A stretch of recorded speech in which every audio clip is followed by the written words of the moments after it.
to be a participant of this solution-seeking program to the Anglophone crisis that had been a preoccupation as a stakeholder in the Popular Action Party and Stand Up for Cameroon movement for the past 4 years now. So I'm going to give my best of contribution and solution that will enable us to come to the end of the crisis, because that is the main problem that we are having as political stakeholders, as youth in Cameroon today. Yeah, exactly. When is the crisis ending? Thanks for coming. And equally we have Professor Mark Anthony. Thanks for honoring the invitation. Thank you. Sorry for the name. Yeah. I want to say it's my pleasure being on this platform, I think for the first time. Yeah. And by the grace of God, I believe that whatsoever we'll be discussing here today will have the effect, and in one way or the other is going to be educative to those who will be listening to us, and as we will be handling issues that concern the state of Cameroon and Africa as a whole. Okay, just exactly. And you who is out there as well, we shall be talking with those on Zoom, joining us on Zoom. We have Mr. John Mbah Akoruh. Hopefully we shall be talking with him, and equally Professor Carlson Anyangwe. We hopefully will be having them on Zoom this day to join us on the program. But just before then, let's begin with you, Mr. John Mbah Akoruh. Thanks for honoring the invitation and being a part of the Pan-African debate on Afrique Media. Thank you very much. It's my pleasure being on this program once more, and I hope this will be an opportunity for us to educate your audience on the exact situation unfolding in the once independent state of Southern Cameroons, and it will also be an opportunity to clarify some of the fallacies that have been spilled out there by people who simply want to throw the clouds on the core issues that are at stake. Thank you very much. Once more, it's my pleasure being part of the program. Thank you very much. And we equally have Dr. Carlson Anyangwe. He's equally part of the program. You are the Foreign Affairs Secretary of the Interim Government. Dr. Carlson, thanks for honoring the invitation.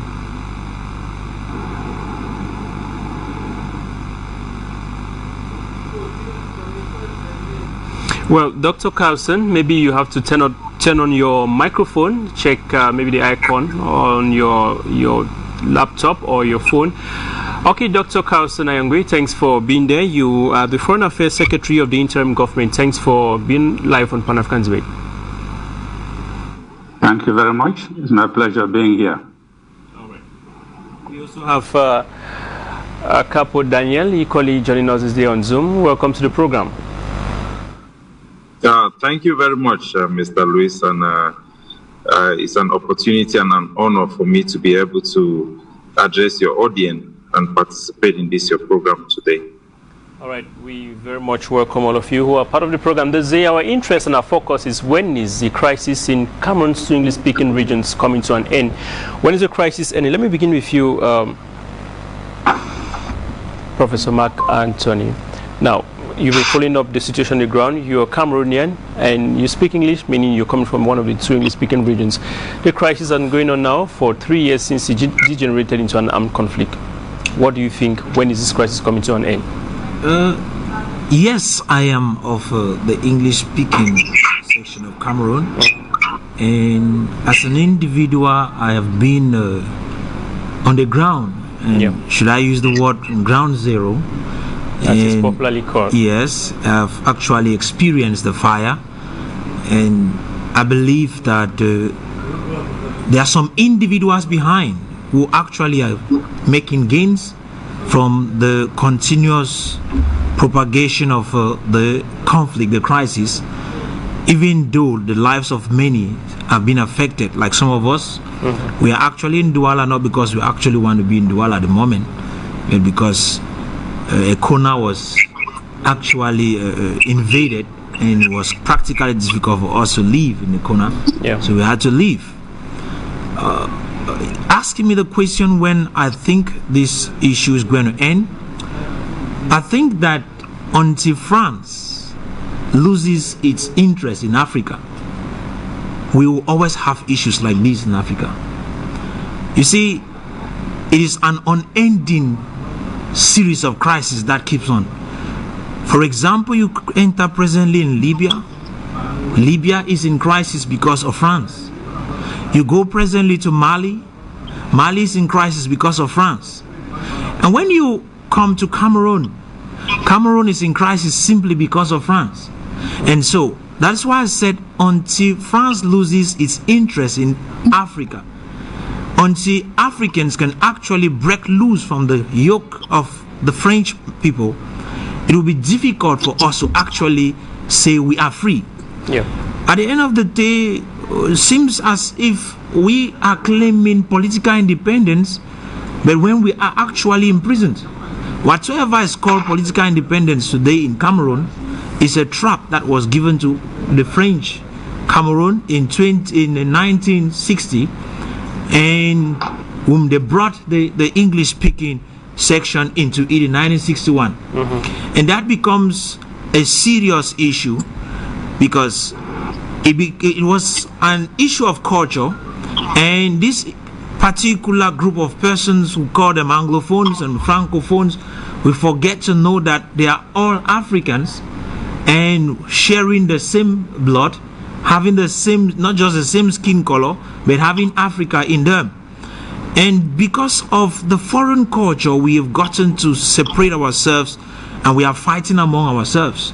That to me is one of the greatest errors that we ever made. Fighting amongst ourselves and asking the question, when is it going to end? As I said earlier, unless the Caucasians leave Africa, we will still keep on fighting one another. And until we break loose from that yoke, it will be a difficult thing to come out. And to land here, I want to look at the issue presently. For example, when Ayok Tabe actually came out the other day and declared that they were on pre-talks with the regime in place, and later on the Minister of Communication came out to actually present a contrary position. What I saw in it, I discovered that some of our fellow Anglophone brothers who are out of Cameroon actually were jubilating that the Minister of Communication actually debunked the whole thing. That to me seems as if there are individuals who don't actually want that this crisis should end. When I talk of these individuals, there are individuals in the government, the regime, that don't want it to end. There are individuals in the IG that doesn't want it to end, or let's say the Amazonian leadership out there and in Cameroon that don't want this issue to end. And as a result of that, you will discover that because they are gaining from behind, it will keep on propagating. So I'm asking the question to most of them listening to us at this particular hour: when do they think that it will be necessary for the lives of those, our children, our grandparents who have actually been put to jeopardy? When do they think that they are going to liberate them from it so that they can go back to their normal life? Is it when they finally say, okay, we have gotten independence, and when would that independence be given if we are refusing to go sit on the table and talk? Okay. Thank you. That's our question for the day. When is the crisis in Cameroon's English-speaking regions coming to an end? Let me first of all talk with you. Dr. Carlson Anyangwe, you're the Foreign Affairs Secretary of the Interim Government. And our big question for the day and our debate topic is, when is the crisis in the English-speaking regions coming to an end? What's your opinion? Yes, sir. Let me make two caveats. First of all, I want to inform you, Professor Anyangwe is not here mandated by the IG or even the Department of Foreign Affairs. So to have that very, very clear, I'm here in my personal capacity because somebody requested me to do that, so, and that's how I'm appearing here.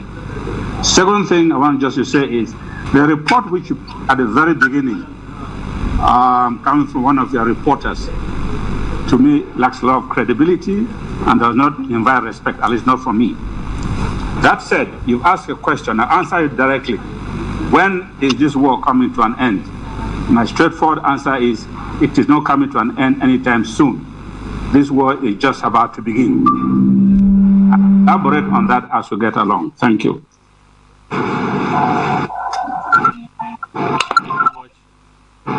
And all right, let me get to you, Mr. Mbah Akoruh. When is the crisis in these English-speaking regions coming to an end? That's our question for the day.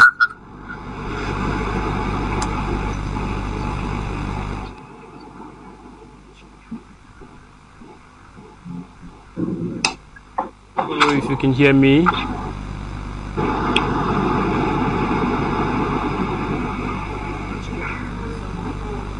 Mr. John Mbah Akoruh, please, you have to turn on your microphone. Please check your microphone icon and put it on so that... Yeah, thank you. I guess I actually didn't, unmute myself. Can you get me now? Get you now. Can you hear me right now? Yeah, Mr. John Mbah Akoruh, please go ahead. We can hear you. Okay, thank you very much. I just said let me begin by laughing because that is a very interesting question. Interesting because the answer that you just received from Anyangwe may seem terse, but to be very honest, that is exactly what the situation is. You will notice that La Republique du Cameroun is not ready for peace talks, not anytime soon. La Republique du Cameroun is not ready for any resolution. They believe that the only way out is war and more war. And that is why, from our side, we are saying very simply that until La Republique du Cameroun understands that things will never be like they were before, until it becomes very clear to them that we will never, ever be part of that fabric called the Republic of Cameroon anymore. If they are down deep in their heads, we will begin to, talk about a solution. But as long as they continue to think that they can force themselves on our people, can force themselves on our territory, and that they can impose colonial rule on us, it's not going to work. So like Professor Carlson Anyangwe said, right now, our people are still trying to prepare themselves for the real battle ahead. From the side of the civil society, you see that the people have refused to be tired. The government has used all sorts of stupid tactics, tried to infiltrate the ranks of the people. We have seen gendarmes, soldiers, disguised as if they were self-defense volunteers of Southern Cameroons, and go out there to kidnap systematically, to give the impression to the world that our people are kidnappers, and also to turn the population against their own aspirations of freedom. All of those things have not worked, and they are not going to work, not anytime soon, because our people are thoroughly sensitized. Our people are well informed about the tactics of La République du Cameroun, which are, inherited from France. We have seen France do these things in other spheres. We have seen France do it everywhere else in Africa. It didn't work in Rwanda. It will not work in Southern Cameroons. So what I would like to say simply is to corroborate the response that you received in a very terse manner from Professor Carlson Anyangwe, that this whole thing, this whole resistance is just about to begin. If La République du Cameroun thought that they are getting anywhere closer to annihilating our people, they should know that we are still just at Genesis. Thank you. John Mbah Akoruh. Now, before I get back to the other panelists on Zoom, Mr. Fabrice, I just hear him. This is 4 years now since the crisis broke out, 3 years since it degenerated into an armed conflict. Now, what the others are saying is that the crisis is still to begin. What's your opinion? When do you think this crisis should end? The center focus of the Popular Action Party is the people, human life, humanity in front, the blood of those that are existing. And we think that the violence had already taken a lot of lives for the past 4 years, and it is time for us to think above our personal ambitions, ego, and the desire to hang on our own argument to be supreme. It is futile for a people, an individual or a group of people, to think that they can resolve a crisis that has passed the stage of peace, non-violent action, to a violent one without understanding the dynamics, the intensity, the historicity, and the complexity of the crisis in question, especially the Anglophone crisis with its own particularity. On this note, we are trying to tell our brothers in the bush and the diaspora that it is necessary to open ourselves pragmatically, practically, strategically to the international community, to persons willing to mediate for ceasefire, for peace, so that as a people we can face the common enemy, which is the Republic of Cameroon, under the poor leadership, the poor role of the defunct regime of Yaoundé that has dragged the country from prosperity to primitivity to underdevelopment to misery to bondage to slavery and to all whatnot that we're experiencing today. We think that violence begets violence, and saying that the crisis had just begun, it means we are still willing and ready to spill more blood. We are still willing and ready to sacrifice more lives.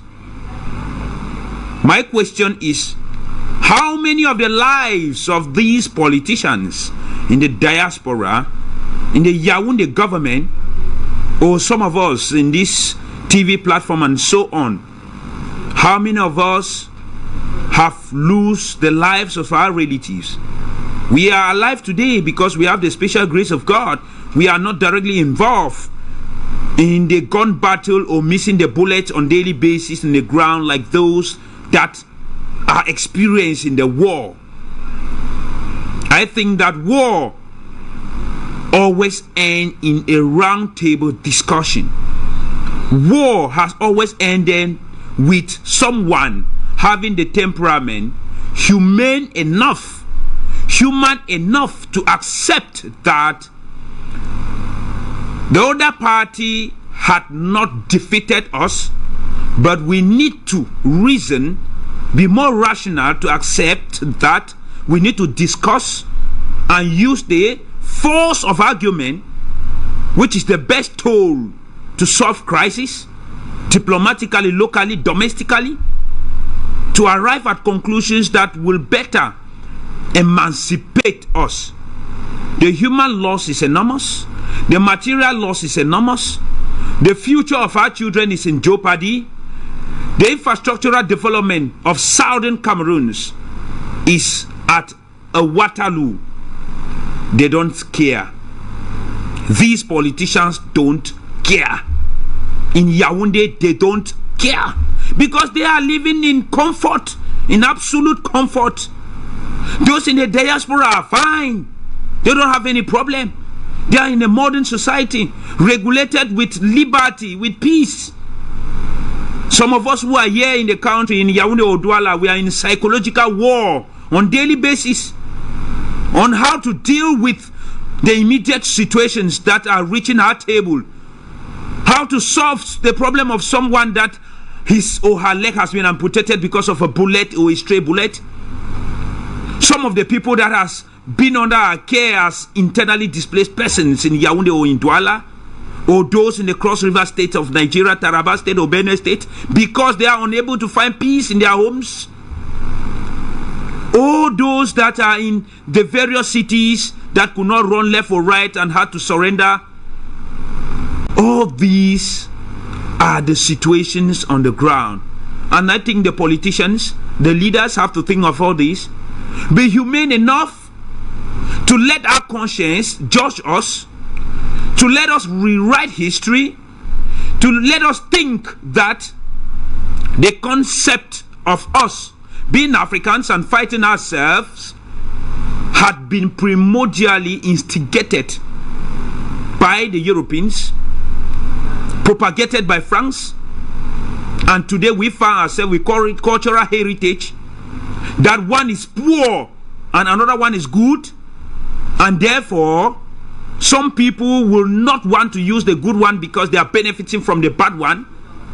And it's our duty as a people, as Africans, all together, to forge ahead with the good ones and select ourselves to be among the selected seats that will sit down to solve this crisis. We are saying that let us accept and open to ceasefire, revisit elements, historical elements of the Southern Cameroon problem.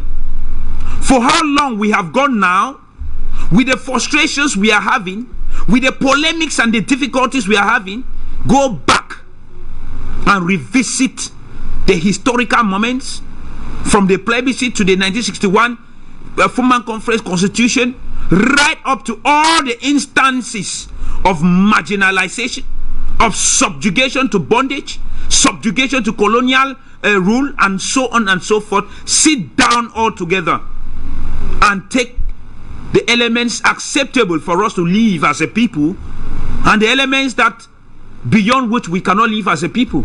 If we agree based on the things that we discuss on this dialogue table, on the negotiation table, if we agree on the elements that permit us as a people, with a given autonomy, with a third power, with a mediator to live together, we live together, but at least in a different form of state, but at least with different aspects and rules. If we don't agree, if it is impossible, if we see that it will cause us more pain, we go our separate ways. The world is emancipating and has emancipated enough for people to determine themselves and live as a people. Collaboration between two brothers must not necessarily be that they live in the same house. Collaboration between states must not be that they live in the same country.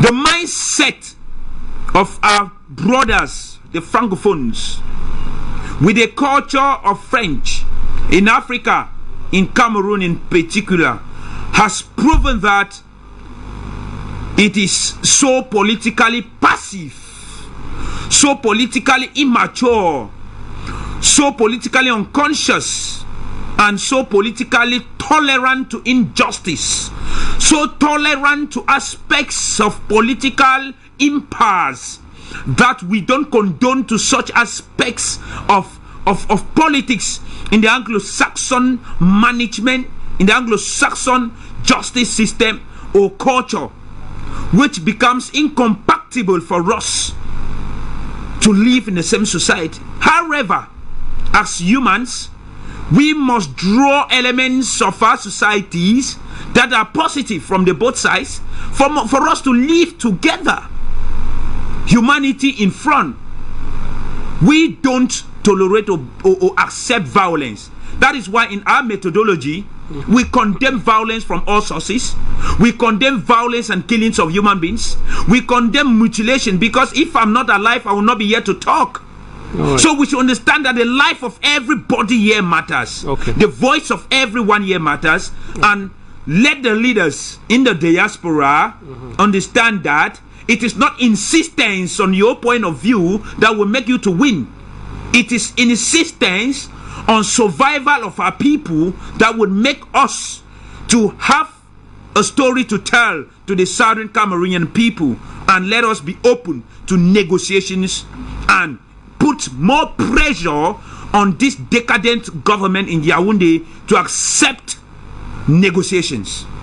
All right, thank you very much. We should come back to now. Let me get to you, Mr. Capo Daniel.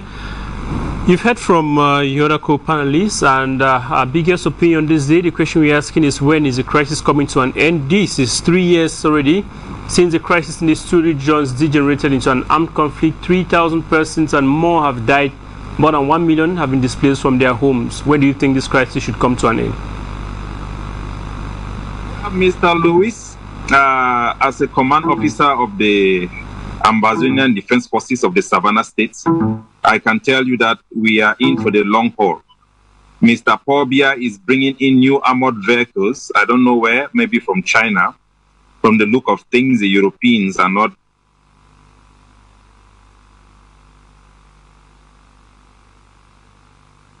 We are buying new weapons, and we in the days. We have now developed means to neutralize those armored vehicles that were provided by the French government, and we are now ready for the new ones that are there. Our forces on the ground are mobilizing themselves. Our recruitments are growing by the day, and we are developing our own homemade weapons to fight for our life. I've been listening with dismay, the other speaker talking about what is happening with on the ground. I don't know if they are in touch with reality or they are living in another war. This is war, a war that was declared by Mr. Pobia. This is not something that was brought by the leadership or the people in the diaspora. You could remember very well that the government of La Republique Du Cameroun was negotiating with Abobala. They banned the consortium. They chased our leaders out of that land into Nigeria.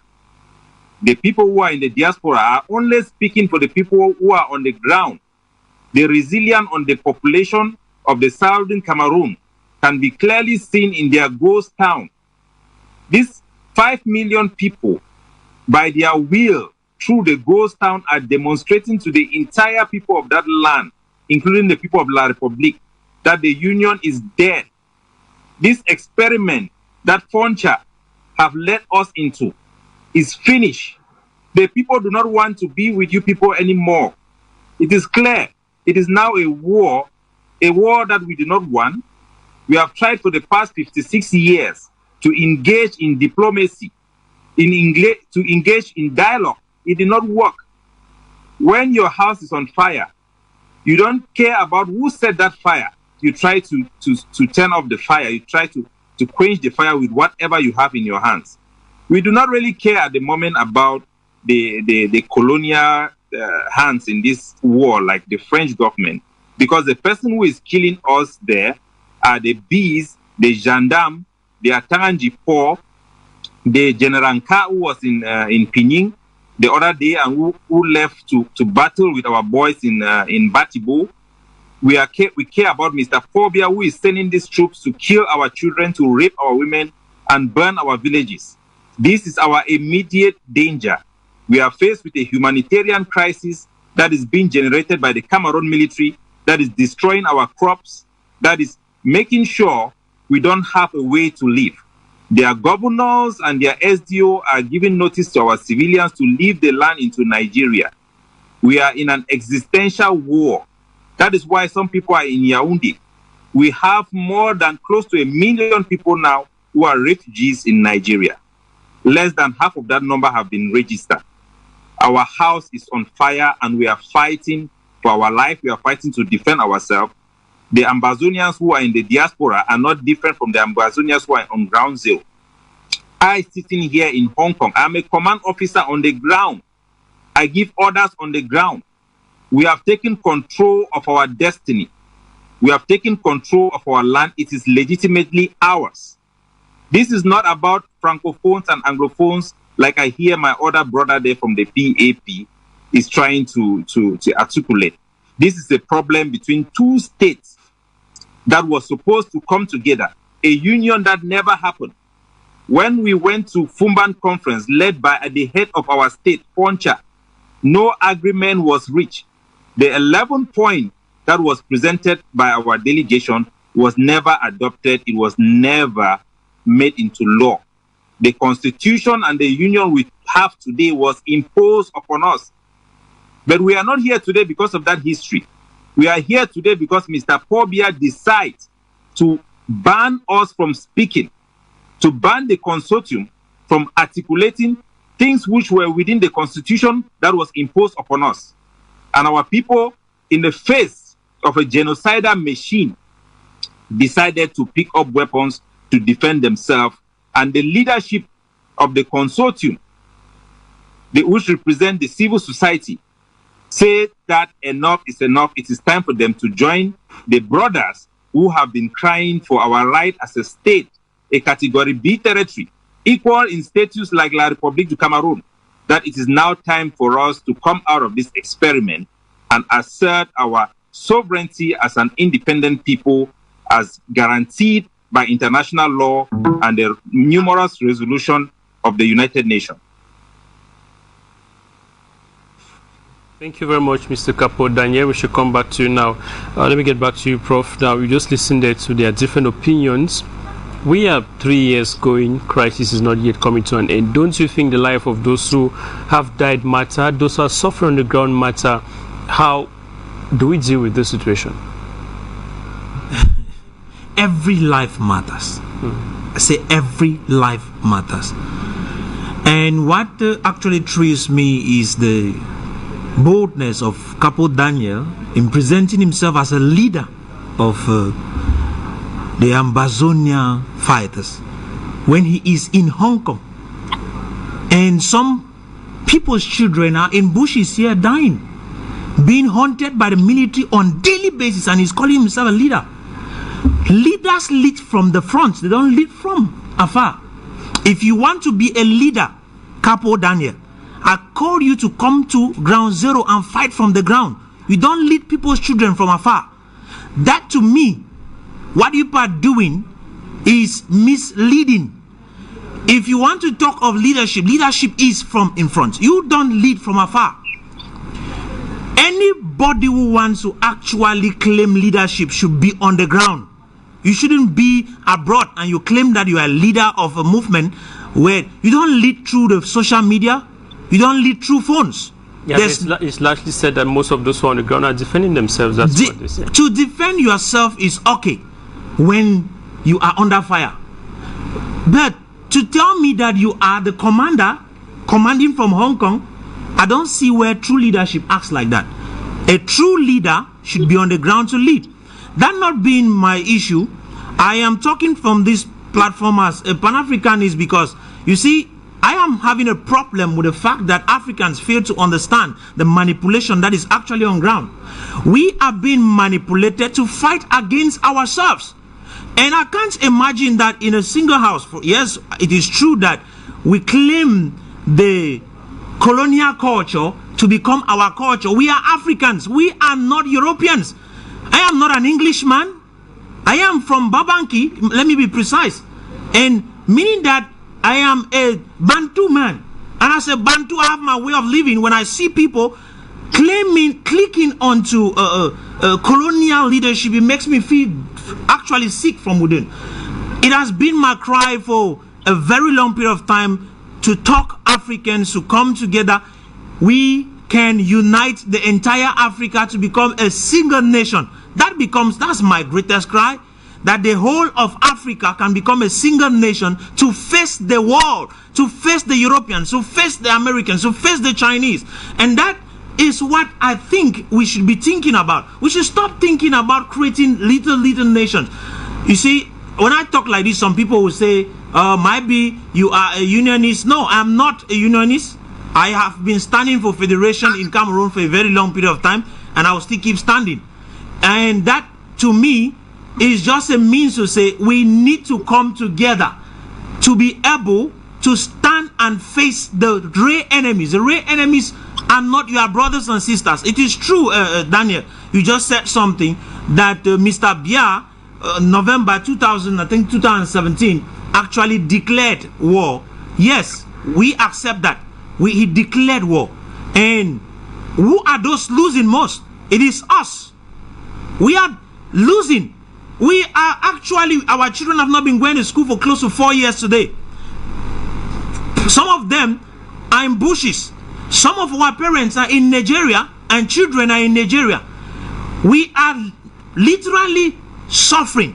Some of them have come to the Francophone section of the country, and you know what? They are enriching it, while our own land is under complete terror. So what do you want to tell me? Are you trying to tell me that we'll keep on like this? Because I heard Mbah Akoruh saying that we are just beginning. When you say such a thing, we are just beginning, it means the war has not yet started. We are just about to start.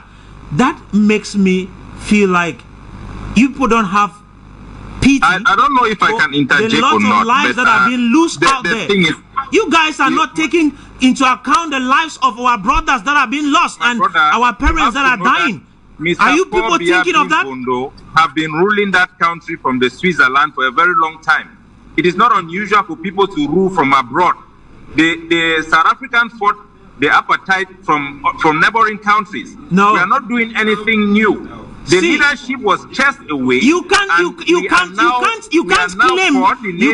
keep that idea of yours beside to ground zero to execute our liberation movement. This is not an abstract theory. This is a reality of life. We are living in the modern days. Mr. Poibia is not on the ground fighting with boots and guns. So do Mr. Ayaba from Norway, giving instruction to his soldiers. We have a leadership on the ground. General Efam, he is there with the boots and the guns to defend the people. This is, as you have rightly said, this war was declared by Mr. Pobia, and our people are exercising their rights to defend themselves. Okay. And you are talking about Pan-Africanism. For us to unite as Africans, we must first of all appropriately identify the various units. The Southern Cameroon is one of those units. You cannot disappear a state.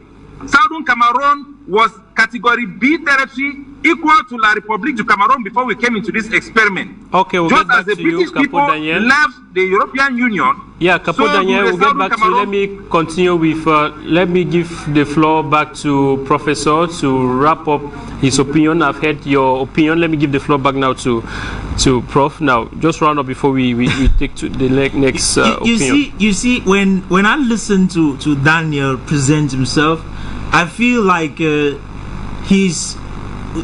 are not here for games. It's not a game.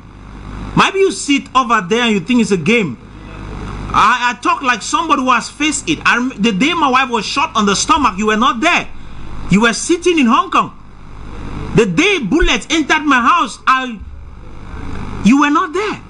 You don't know the fear. You don't know the pain that go along with all that. I need you to be on the ground to talk. You should not be out and you are claiming leadership. All the names you are calling, I prefer that you people should give the power to those who are fighting on the field. Stop talking and claiming leadership from abroad. All right, I'll get back to you. I'll get back to you. But now let me get the opinion of Professor Carlson. Professor Carlson, let me get your opinion regarding this issue. When is the crisis on the ground ending? When is the crisis in these two English-speaking regions ending? Now, Capo Daniel just said the crisis might just be starting, but this is 3 years and counting. A lot of suffering on the ground, more than 3,000 deaths, more than 1 million displaced. Now, are we moving closer to any solution? We have your opinion. You have the mic.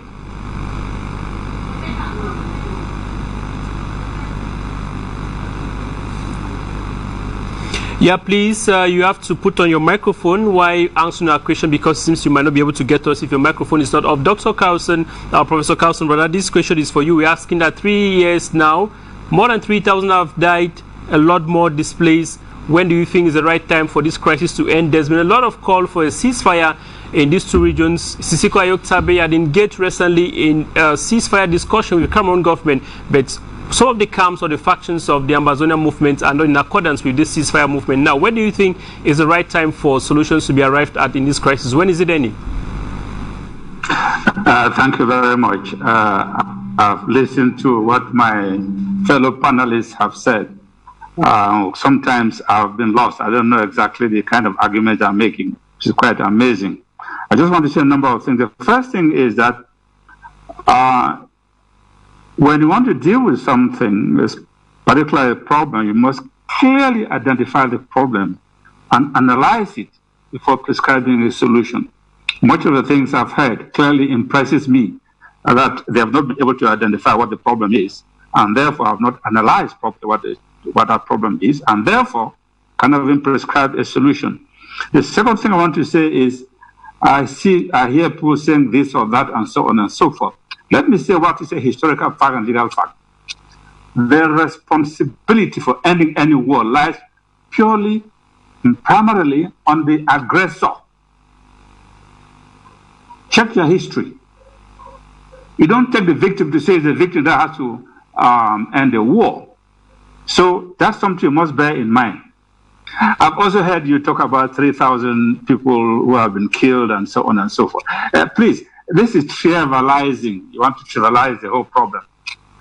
We have been able to document no less than 25,000 people who have been killed.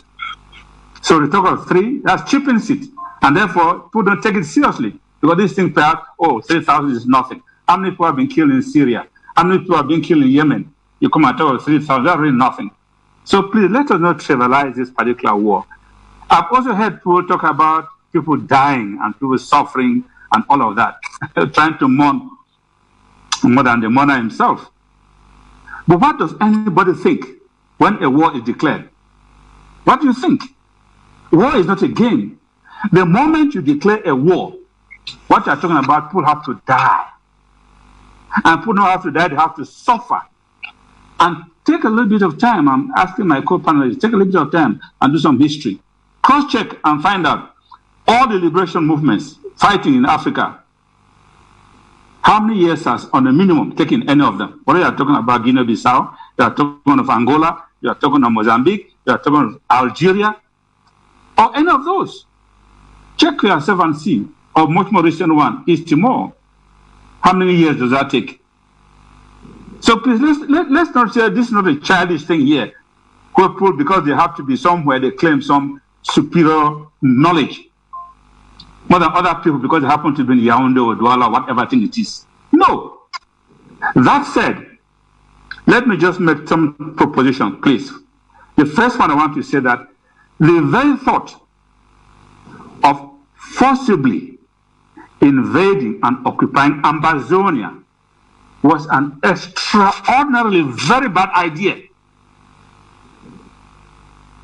And it is a very bad idea because it is impossible to crush guerrillas resisting occupation on their own terrain. This is what the international community told the ruler of French Cameroon when he, motivated by this instinctive atavistic hatred for anything what they call Anglo-Saxon, without thinking, declared a war. And he was told, you are making a big mistake. Don't think you have, because you have people dressed in uniform and so you call them an army, that will necessarily be defeated these people. One of them even gave me an example of America, the biggest power in the world. Went to Vietnam, shoeless people, and they came out. The French themselves learned this lesson in Indochina. When France was crushed, I don't want to go back to European history. How at each turn, France itself was beaten. 1870, 1871, 1914, 1940 by the Germans. I don't want to go back to that. But the particular liberation wars, the French were beaten in Indochina because they went there thinking that they are big. I mean, it didn't end there. The French were beaten in Algeria. How long did the Algerian war against the French take? And the French adopted the same attitude you have the French Cameroon adopted. They were proclaiming from rooftops and saying, l'Algérie est française. L'Algérie est française. Jamais. You hear the same thing coming from the Cameroonese people who are claiming that Amazonia is Cameroonese territory without being able to tell us exactly when and how they acquired title to the territory of Amazonia. So my first point, therefore, is the Cameroonese ruler unthinkingly came up with this extremely bad idea of declaring war. Declaring war means you decide to go and kill people. That's what it means, declaring war. You have to destroy them, have to destroy property. People don't know what declaring a war and engaging in war means. That's what it is. Suffering, of course. Dying, of course. Displacement, of course. Forcible displacement. That's what war is all about.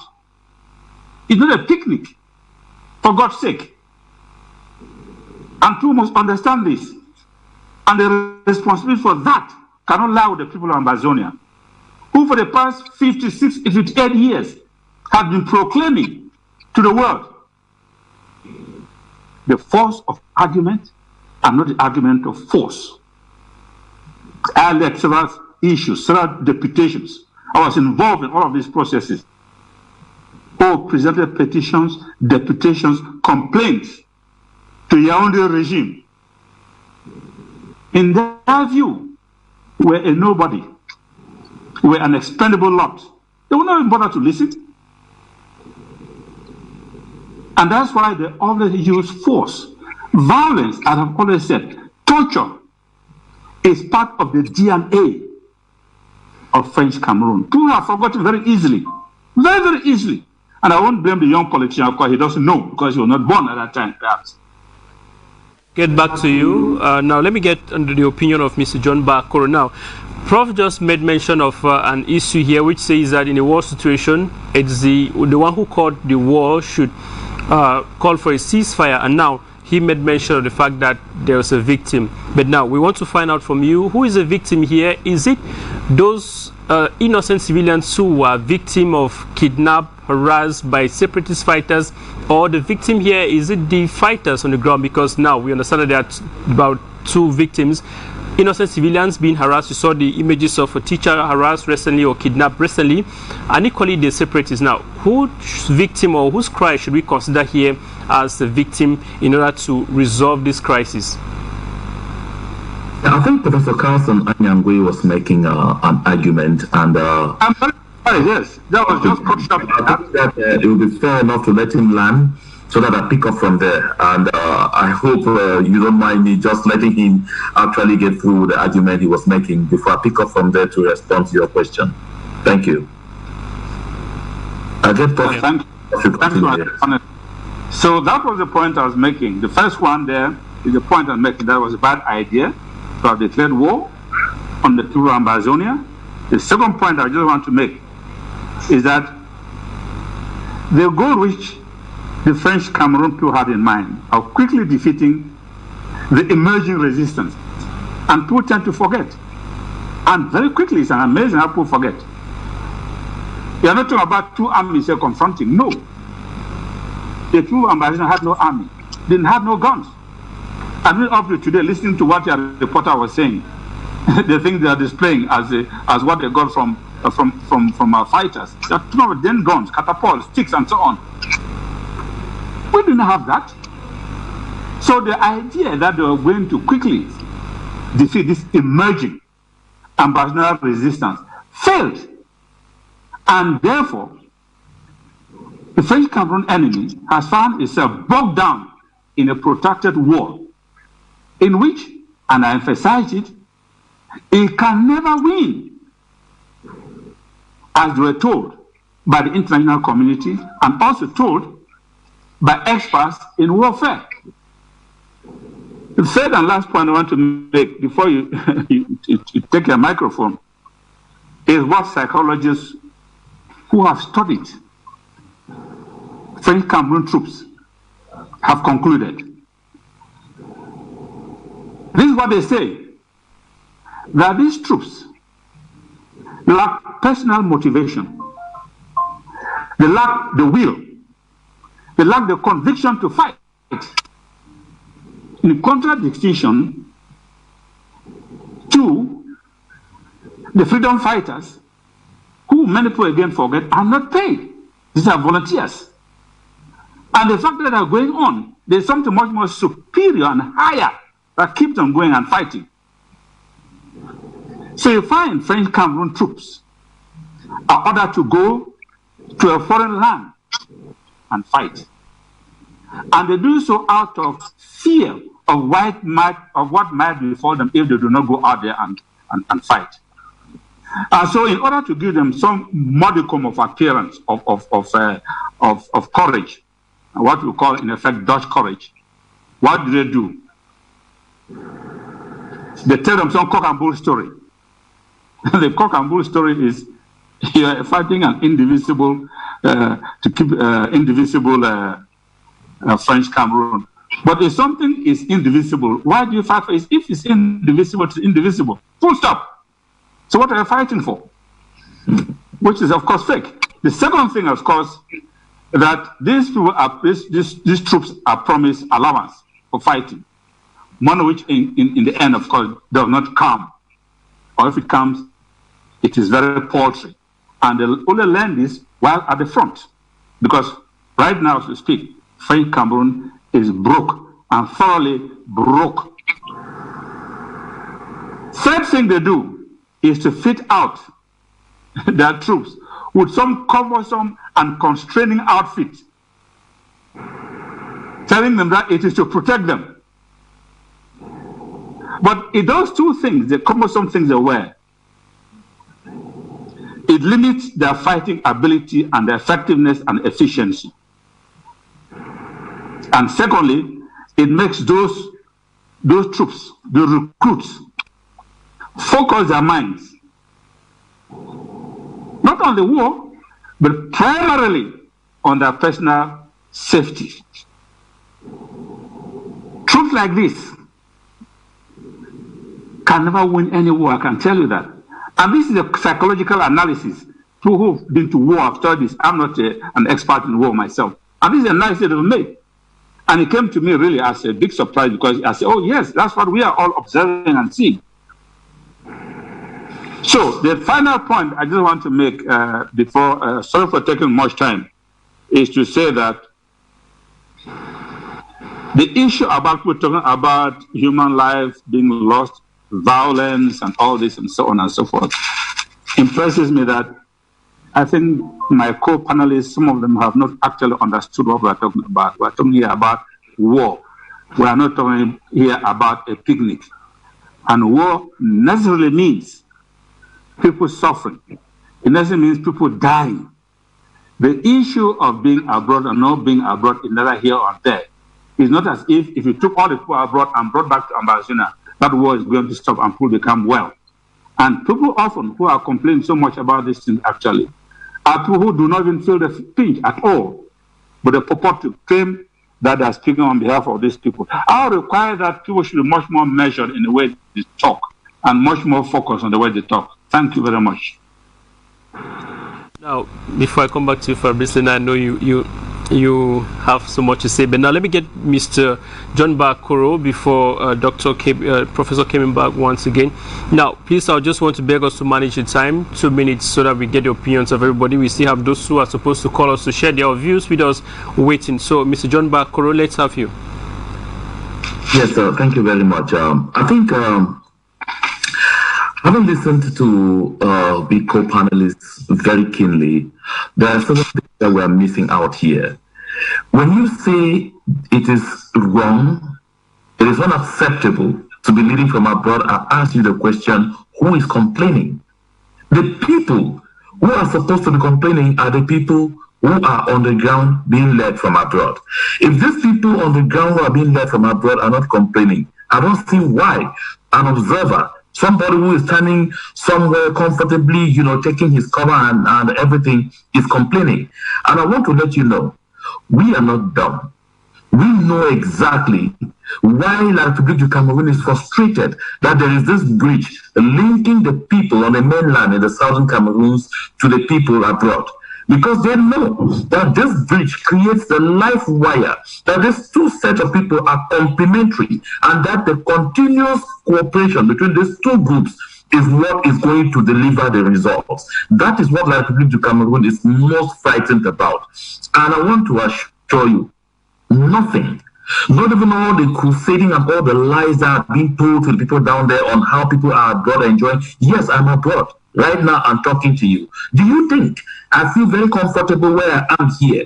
Better than I was when I was living in my own house in Yaoundé and doing my job for which I was trained. A job I did for 20 years.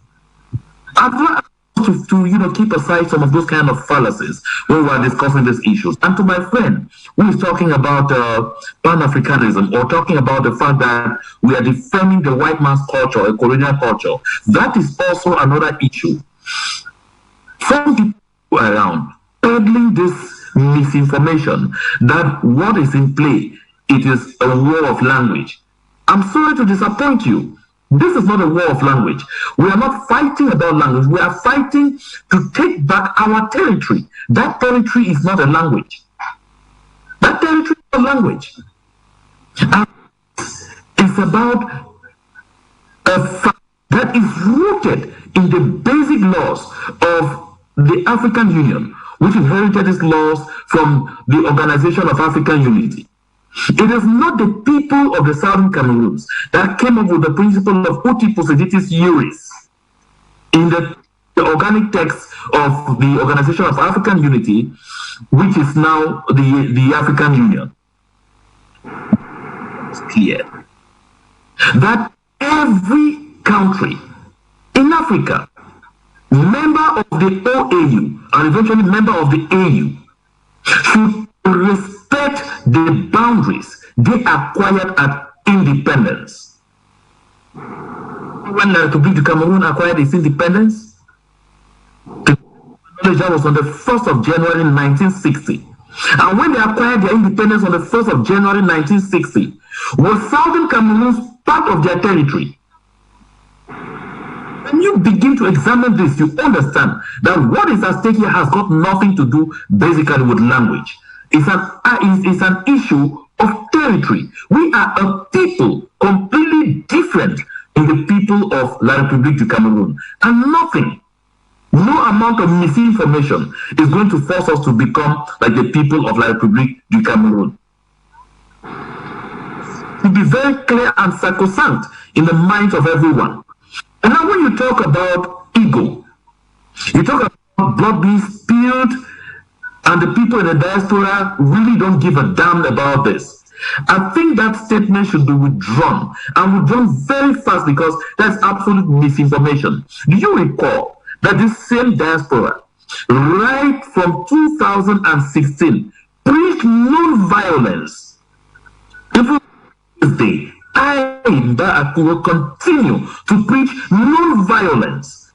But you will not ask a people not to defend themselves at the time their villages are being burnt down.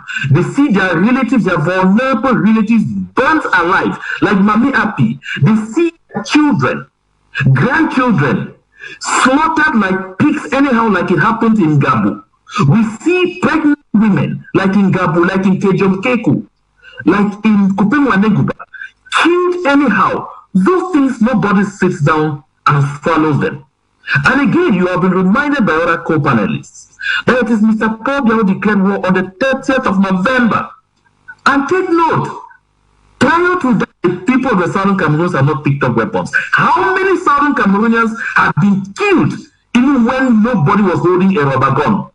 Do you remember what happened on the 22nd of September 2017 when millions of Southern Cameroonians got into the streets with peace plans only? What happened?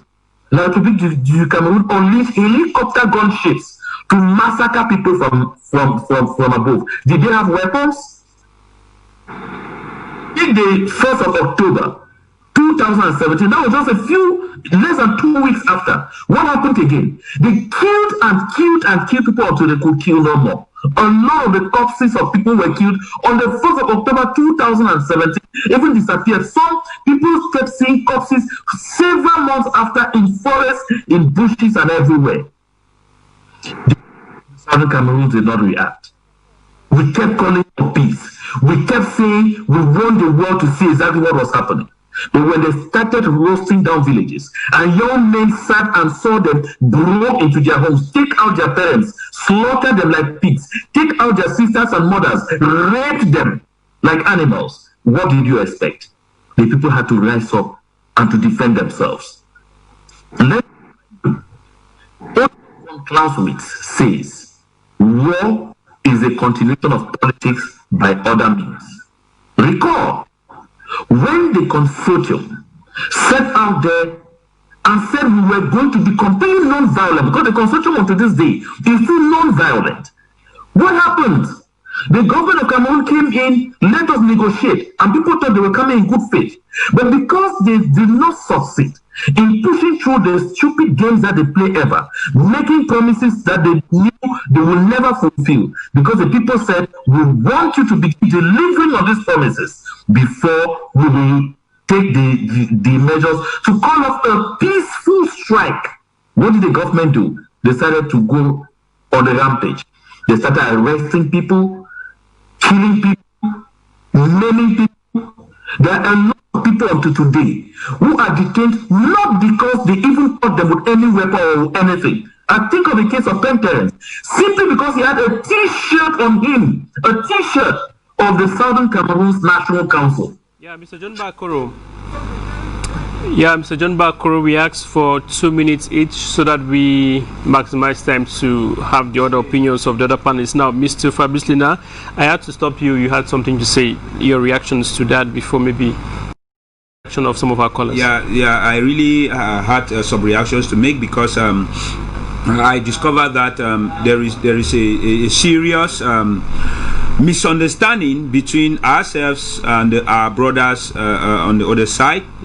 I want to recall that, first of all, we are all citizens and patriots of Southern Cameroon. Anybody who is abroad and fighting for the cause of Southern Cameroon is not patriotic than myself, Fabrice Lina, who is a citizen from there. That should be the first thing. Now, the second thing is this. When Dr. Prof. Carlson said I might not have born by the time that they were filing against the Cameroon government, I would like to ask him if he was born in the German era when Cameroon was under the German rule and fighting the Germans and some people collaborating with the Germans. And thirdly, again, I will come to say that by 2016, as a student, as a citizen from that area, we were one of a group of those people that were expecting a model leadership from the separatist group in abroad and back home, a model leadership.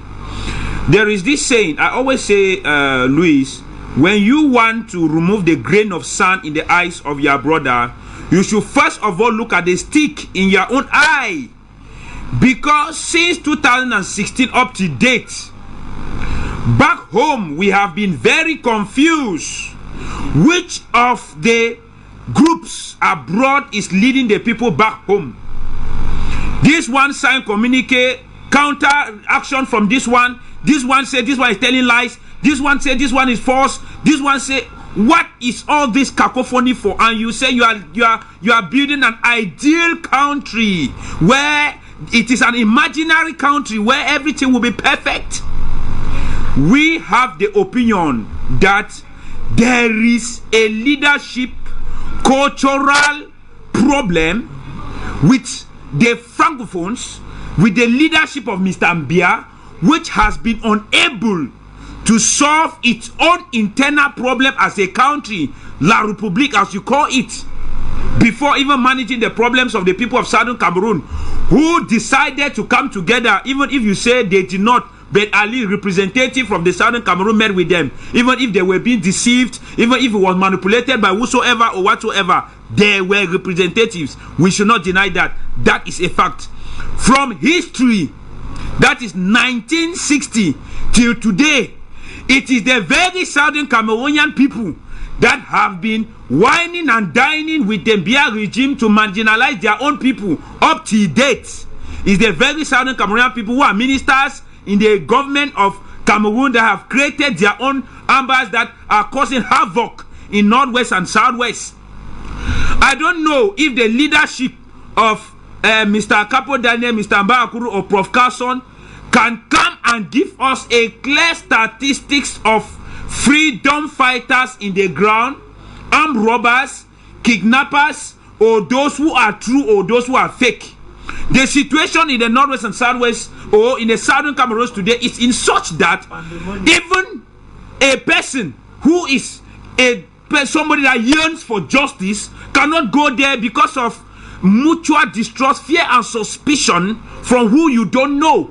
Because you might be criticizing the Yaoundé regime and they set up people there to kill you, as well as you are telling your brother that let us do the right thing. You go there, they kill you. It is an insecurity problem which has stemmed to criminals coming in, and who can identify these criminals? I want to take the examples like Prof cited so many other countries around the world, and I would like to say that I, as a person, will never stand for violence or be a warmonger. because we have seen in history that areas where people are permitted to hold gun up to today, even with the new country, new leadership, with their independence, they are unable to control the people they gave them gun. They are unable to control the armed groups that came up as freedom fighters. We are talking of Somaliland. We are talking of Eritrea. We are talking of there are so many of those places around Africa and in different parts of the world today. They started as freedom fighters, obtained their independence, but they are unable to enjoy this independence because to give somebody gun is easy, but to withdraw is different. And there's first of all what we call value problem. Southern Cameroonians have values, ethics, and principles that most of these people traveling out of Cameroon in Europe, mixing with the French Cameroonians, have been unable to maintain these values. And this has been a problem that people's ego are in front of values that govern the society. Let us face facts. Let us be real. Let us be truthful to our consciences. The problem that we are having on the ground is a matter of leadership. Because I think that even in Cameroon, if the Southern Cameroonians, Ambazonian Republic, has an independence today with a kind of leadership where we are unable to identify who is the president of an interim government, who is the president of this movement or whatsoever, I don't know who is going to define the rules and regulations or draw an acceptable constitution for that people. That is my problem. The problem is a matter of leadership. I'll come back to you. Now, just a bit, let me get Mr. John Mbah Akoruh to continue with the calls. Just 1 minute, Mr. John Mbah Akoruh. Understand very clearly that when new states are formed, there is a transitional period.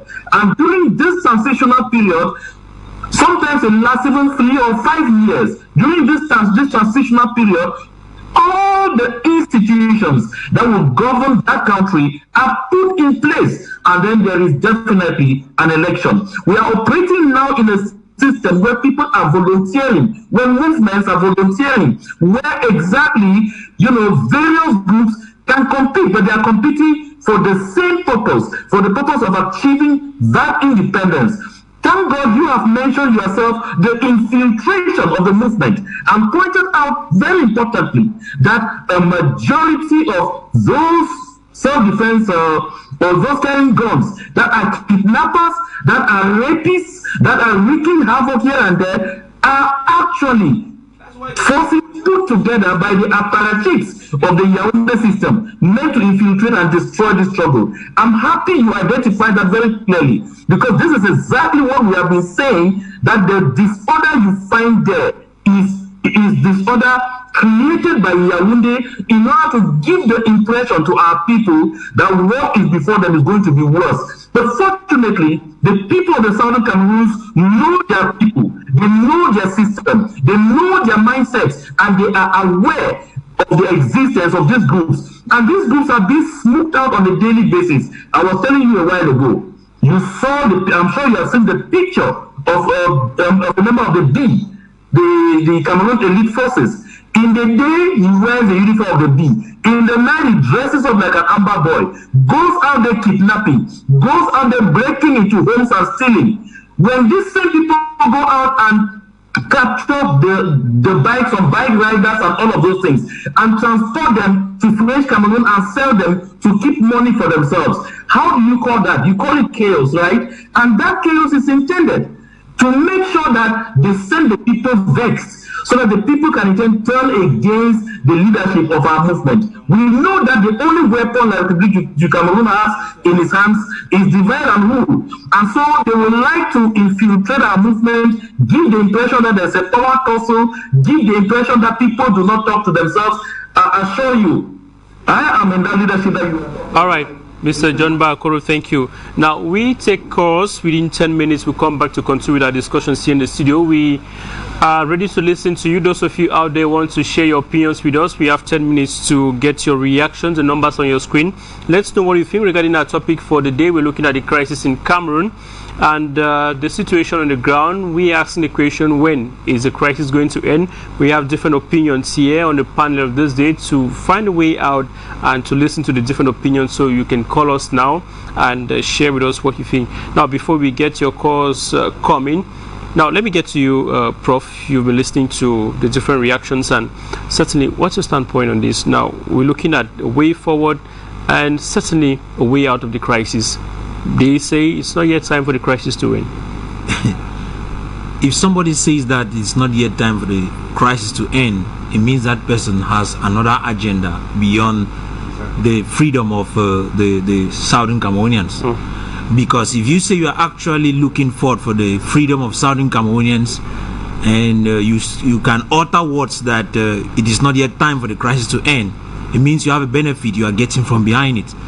My people are actually suffering. Their struggle is that they want to restore the restoration of the Southern Cameroons is not the. It's something that, if it is supposed to happen, it's supposed to be that of all Southern Cameroonians. There is no individual who is more of a Southern Cameroonian than another. Those who sit in the diaspora and feel like they are more diasporians than they are more Southern Cameroonians than those of us who are on the ground facing the fire are making an error. So I would like to inform them that the fact that they sit over there and they are actually living in luxury does not give them the guarantee that they are safe. We are here facing the fire, and we are the ones who actually need the freedom the most, more than they think. So we will not expect them that at this particular moment they should utter words that can actually make some individuals to get disturbed. You see, when I see what is happening at this present moment, I get to feel the same thing that is happening in Southern Sudan about to happen in Southern Cameroon. If, for example, today we just managed to get the independence that we are looking for, they are looking for, you discover at the end of the day there will be a worse than Southern Sudan case happening. My interest in this is to give directives and so let me give ideas on how we can come out. That's just what I expect. I think that in this particular period, after Bia had declared his war, I think he's the only person that has the audacity at this moment to actually say, let it stop, by actually calling out the soldiers that were sent to the northwest. If he calls those soldiers out, then I think that will be an open door for us to sit down and talk things through. Bia at this moment, as I will repeat it, is the only person that has the voice who can actually stop the war. If he calls up his soldiers out of the Southern Cameroons and says, okay, let us sit down on a round table and discuss. That is what I expect that should be happening right now. It's not like we should be saying that it's not yet time for the war to end. We need the war to end so that the people can actually experience the liberty and freedom, because at this moment most of them are living in bushes, which is not what they are supposed to be. I think, gentlemen, you are distorting the other panelists, what we have said here. Nobody have said that we don't want the war to end. Nobody have said that. We have simply said that we are ready for the long haul. Somebody said that it is not yet time. Somebody said it's just beginning. Don't forget that one of you said it's just beginning. You did not say that the aggressor, you were not looking for solutions. You said it's just beginning. If the Republique Du Cameroun is in denial of the reality on the ground, how do you expect us to stop?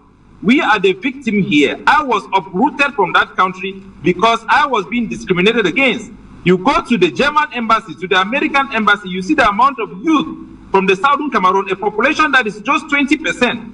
On the line of those embassies, you will find that over 90% are people from our own territory. That is not because that's not a case to reject, my brother. But we are not here. All I'm simply saying is you people should look for a way to solve the problem rather than telling us that it's not yet time to end. When you keep on saying that, it means you are gaining something from behind it. You stop that. We want this war to come to an end. Then if you are a woman married to an abusive husband and you want divorce to have your peace, you do everything to keep that man away from you. You take injunction order to protect yourself against a brutal regime who yesterday, as we speak, they went to a house of one Dr. Frutus in Bamenda, a normal taxi driver, and ambushed that man, shoot him, tie his hands with red paper, and say that he is an Amber boy. What about the Amber boys who are going around and arresting and taking money and killing some of our brothers? Is it okay for our own brothers to kill us? Of this I want to come to you have announced here that let's get the opinion of those who are calling us. We told you the lines open for other reactions to come in now. Let's get the reaction of you who is calling us, certainly from Douala, Cameroon. Please, let's get your opinion. Welcome to the program. This is Pan-African Debate on Afrique Media. Make your opinion short and straight to the point.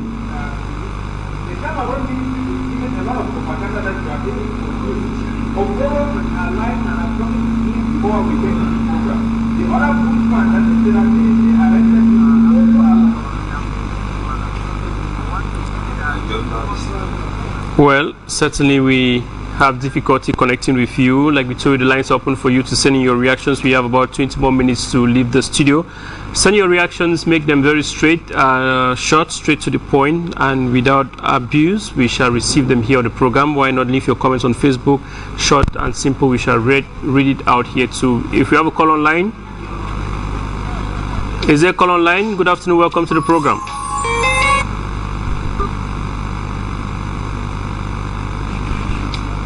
All right, let's get back to you, Capo Daniel. Now, the question we'll be asking you, when do you think is the right time for this crisis or for negotiations to be made? Now, you said you want the crisis to end. Do you have control over the fighters on the ground? Do they take orders from you? And what do you think is the right thing to do? What is the way forward? Now, many want the crisis to come to an end. Is there a roadmap that you have put in place for us to follow? What is the roadmap? Yeah, the war can come to an end today if Mr. Pobia make that decision. He is the aggressor. He has the biggest boot on the ground and the biggest guns on the ground. When you enter into somebody's territory, that person will defend himself until you get out of that territory. There will be no ceasefire without Mr. Pobia seizing the fire from his own end. He declared this war upon us. He is in our territory. We are fighting on our turf. The day he decides to accept the reality that this is not a problem within the Cameroonian borders, then that day he will be able to negotiate his way out of this crisis we are finding ourselves.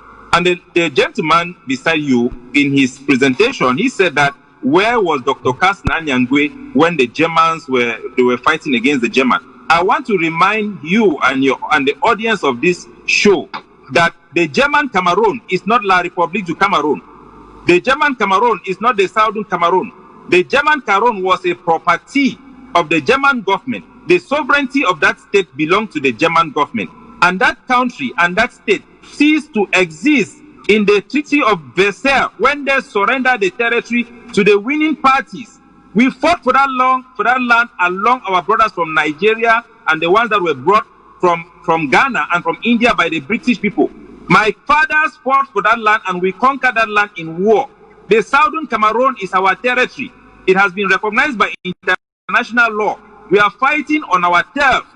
Until you identify this problem appropriately, you are not even ready to prescribe a solution. Now, in solving a territorial or a international problem like this, you go back to the law of international law. It clearly states in the African Union as well in the Helsinki Accord that for any country to expand its border, it needs to have a treaty, a union treaty. La Republique du Cameroun do not have such treaty with the people of the Southern Cameroon that we call today Ambazonia. That is the root cause of the problem. If they want to come with us and stay together like Pan-African, let them sit on the table as equals.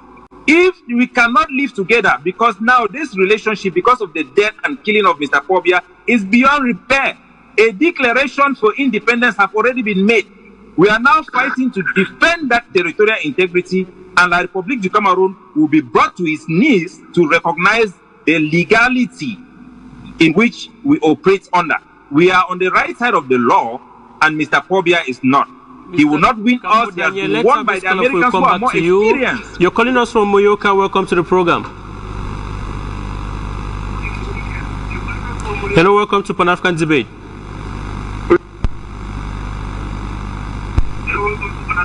Yes, good afternoon. Your life on Pan-African TV. Let's have your opinion, I want please. the people there to tell me exactly what the meaning of Ambazonia.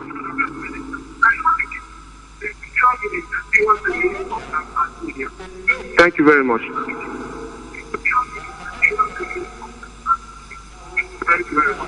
Good afternoon, welcome to the program. We are having a call online. Let's have his opinion.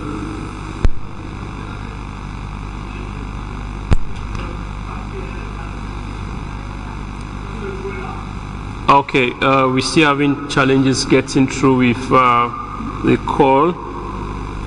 Certainly, let's talk with you, Professor Carlson, before we get back to callers on the line who have the opinions as well to share. Hello, welcome to the program.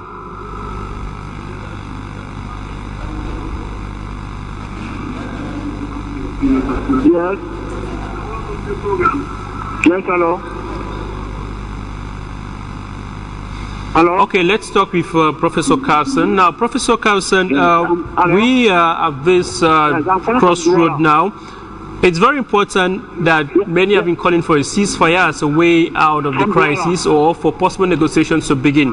Now, the question we're asking is, will these kidnappings and tortures or kidnappings which are ongoing on the ground, will it end if there was a ceasefire today? Because many are complaining that they have become victims of kidnappings and all the rest. You saw a recent video of a teacher being kidnapped. Now, how are we sure that even if there's a ceasefire today, these kidnappings will not still continue? Hello? Let's have this call before we come back to you, Professor. Just a few seconds, please.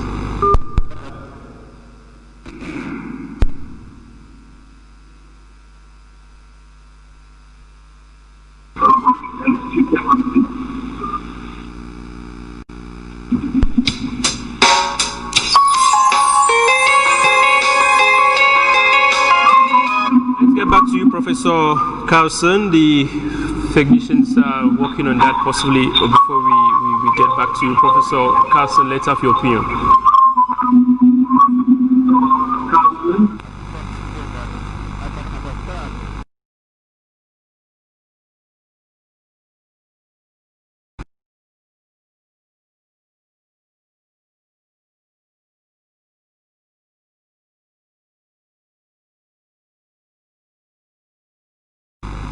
Professor, the British fighters are not in accordance with the other camps. Now, what we're asking is, will this kidnapping stop if in case there's a ceasefire today? Because most importantly, it's the challenges that those on the ground are going through.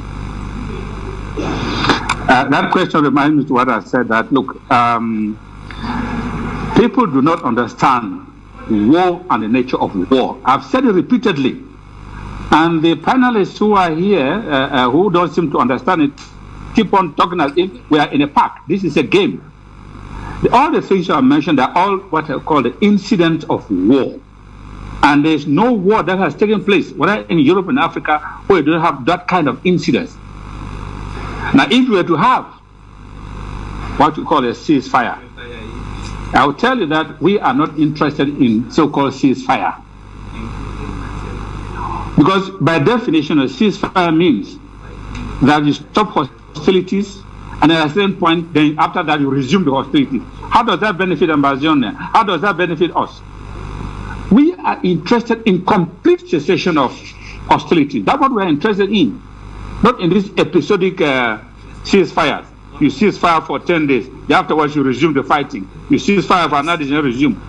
We are not interested in that.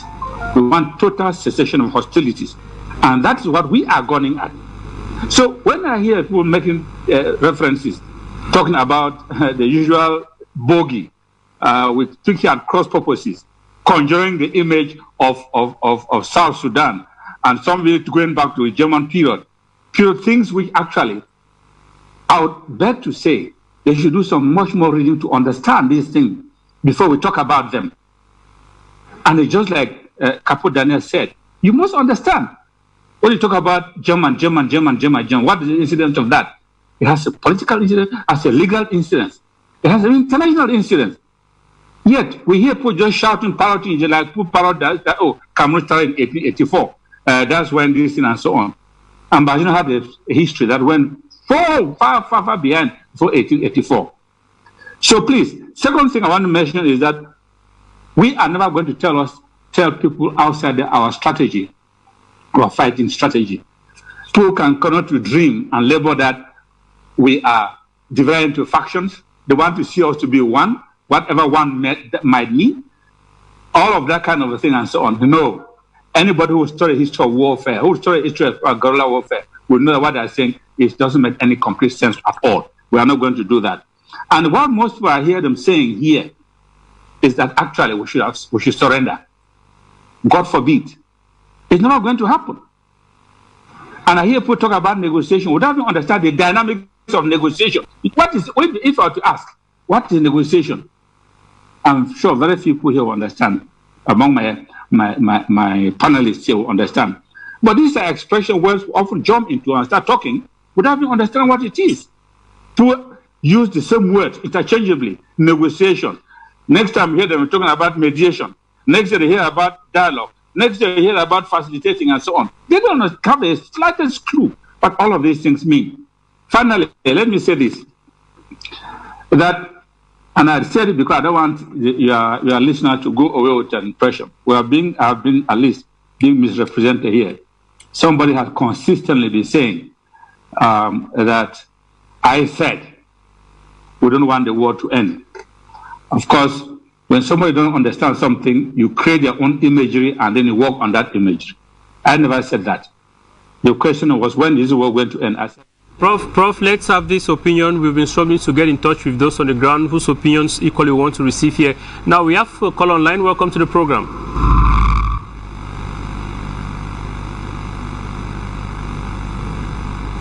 Hello and welcome to the program. You're live on Pan-African Debate. Okay. Can I speak French or English? It's an English program, please. Your opinion in English. So I'm Dr. Ndumo Melingi Therese. I'm calling from France. Greetings to my brothers of Nozo who are there. I'm very glad to see you together, and I'm reiterating my prayers. As you know, every time that you have been contacting me or you come with your support, I have one word, only one, that let us stop this foolish war. Brothers and sisters, our people are dying home. We don't have to continually seeing them struggling, dying for nothing. You know, I have been praying with Cardinal Toomey, as you know, since the beginning of this war, asking you people, please, cool down. Yes, even you have you are right, but when it comes to lose people, as we are losing, it is time to say enough is enough. Brothers, please, you cannot be seeing your people dying and you are talking what you are talking there. I'm saying that the game is over forever in the name of God. As I always tell you, let us put our knees down and pray our God, Almighty God, that praise be to the Lord. He is the only one who can put his hand on all right, your thanks very much heart. For your opinion. All of you. Just have to wrap up, but we're definitely going to be giving 2 minutes each, please. We'll beg that you respect the time. 2 minutes, make your opinions within the 2 minutes. We might not wish to cut you, but let your opinion be within 2 minutes maximum so that we can get the opinion of every other person. Now, let me begin with you, Capo Daniel. Now, what we are ending the program. What is your last message and your last word? 2 minutes, please. Say that no, let me begin with are not dying. Our people are being killed. They are being slaughtered systematically by Mr. Paul Biya Vondo and his machinery on the ground. We are not dying. Those people are being killed every day. You saw the baby Mata, a 4 years old baby. He was shot on the head 4 times. These people are not dying. They are being murdered. It is a systematic genocide. We are fighting to defend our life, our existence. We have the right to do so, and we are going to win. We are winning this war, and we are winning fatly. Mr. Paul Biya is giving fake information about what is happening on the ground. General Akoruh of Pinyin is alive and he is well. Our forces are alive and they are doing well. This Cameroon army, they go around in our villages burning people, hoping that we are going to catch the logic of the Makiza war.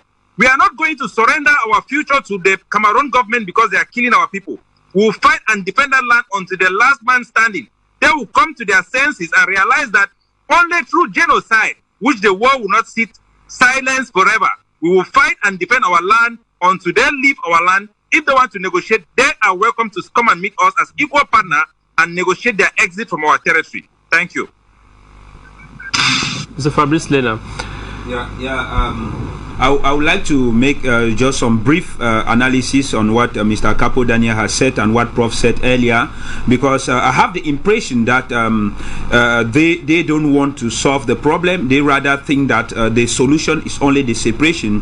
But I think that if the government, Mr. Mbah's government, is insisting that the only solution is for Cameroon to be one and indivisible, and Mr. Capo Daniel and the other are insisting that the only solution is an Ambazonian state, then they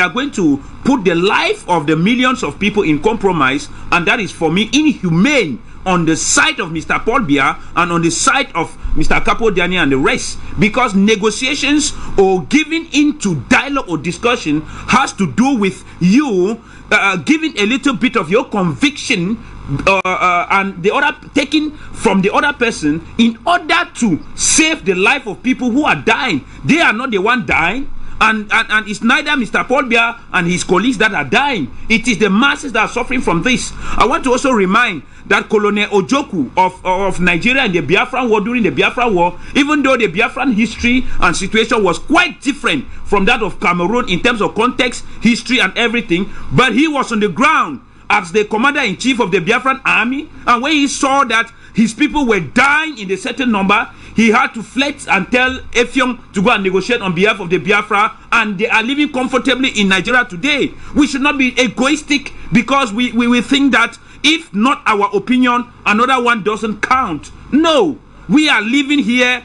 We have been. I am a young guy. I have been called up to set severally. I have been into cell because of my conviction for Southern Cameroon. But it doesn't mean that if it comes to negotiation, I will not come and beg my brothers that Capo Daniel, you think this issue, we need to see into it what to give to Cameroon government and what not to give to Cameroon government in order that our people may be safe. It is a matter of life here, and it should be life first. As I always say in all my declarations, the people first. And if you are for the people first, you shouldn't tell me that if not what I think or what we think, nothing else, and people are dying, where then are we heading to? I think that we need to listen to the voice of God.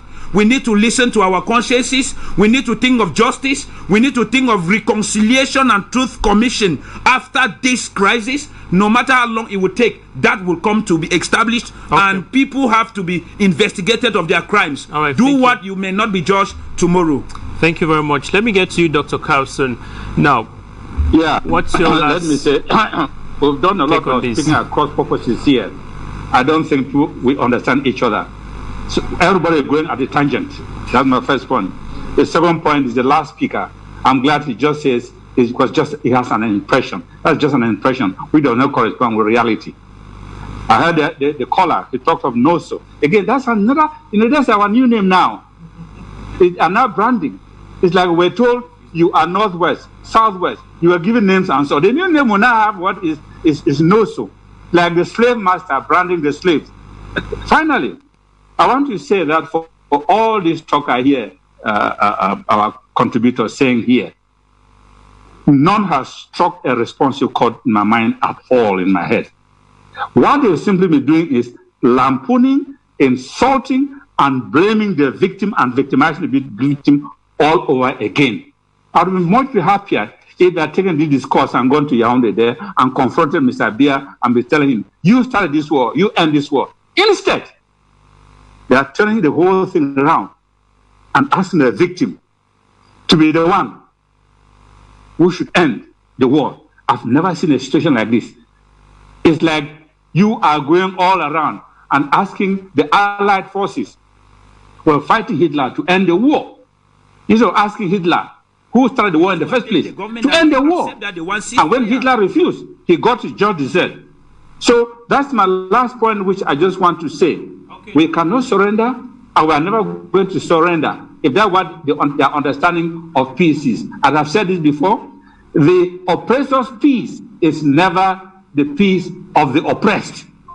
Thank you. Thank you very much, Professor Carlson. Prof. Mark Antonia. I've been listening to all the panelists and I feel a little bit disturbed, considering the fact that most of them talk from abroad. I'll still hold on that. Professor Carlson is talking of we will not surrender. We are not asking for surrender. I believe that the most important thing at this hour is to think of the very lives of the people we say we are fighting for. When we think about their lives, we think about the situation in which they are undergoing right now. It is time for us to ask and call for that negotiation. I believe that if the opportunity for negotiation comes, we should take it, and there should be a place of compromise. I believe that compromise, you can't keep on standing on one position and saying that this is what I want, and the other person saying this is what I want. We will never come to an end. Okay. And as long as we will not come to an end, the people who are going to be suffering are not you who is sitting abroad there and looking at and talking right now through the media. It's not Mr. Mbah who is sitting in Yaoundé and his troops. The people on the ground are the ones suffering. All right. And I expect that we should get to a point where we can negotiate. We should ask for that. We should ask for that, and we should take that advantage and go for that negotiation. Stop all that talk of we are not going to surrender. All right, thank you very much. Let me end with you, Mr. John Mbah Akoruh. Your last thing. Mr. Moderator, I want to say very quickly that Fabrice is making the point. Fabrice mixes up a lot of issues, and he doesn't really tell us where he's coming from. When you keep making reference to German Cameroon, I'd like to ask you, who was the president of German Cameroon? Was there really any German Cameroon that existed as a country on its own? Because at the dawn of independence, I didn't hear anything about German Cameroon. Item. I'll knock off that one. I'll move on to the next point. When you come out here, you have said to yourself plainly that the one man who has the power to stop this war is Mr. Paul Biya. Why then are you appealing to our consciences? Why should you appeal to our consciences when you know clearly that we don't have the power to stop that war because we never declared it in the first place? This is a fundamental issue. When you tell us, you tell the world, it is Mr. Paul Biya who declared this war. He has the power to end it. You should be appealing to Mr. Paul Biya to end it. And then next, when you come out and ask us what is Ambazonia, I don't even want to get into that kind of debate because you need first of all to tell us what Cameroon stands for. And then again, to end it, you say it is inhumane for us not to want negotiations. I'd like to ask you, a lot of opportunities have been given to the Republique Du Cameroun to pursue negotiation. Which one did they respect? Even the one that we all considered as checkered, the Swiss initiative, did La Republique du Cameroun go there? When La Republique du Cameroun called even its own personal national dialogue in Yaoundé and declared that they were granting something called special status, which we were rejected, are they implemented even that's their own special status? There is no point getting into any kind of workings or any kind of arrangements with someone that never keeps to any engagement. I want to assure you, the people, the leadership of the Southern Cameroon movement, we are ready for peace talks, ready for negotiations anytime the Republic tells us that they are ready. But we will never surrender. Because what you are saying, according to you, to safeguard the lives of these people, we should surrender. Remember, we have surrendered many years before. That surrender didn't keep us safe. We have surrendered many times over. That surrender never kept our people safe.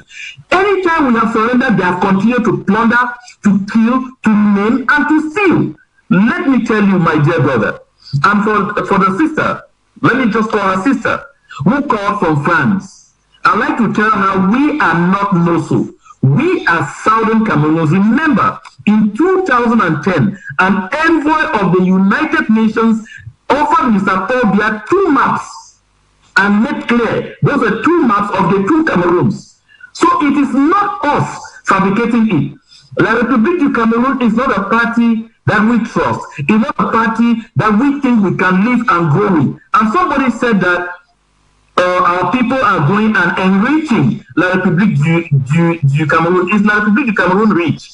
Right now, the suffering, all the mess that we see over there, that is exactly what we are running away from. And to make... Okay.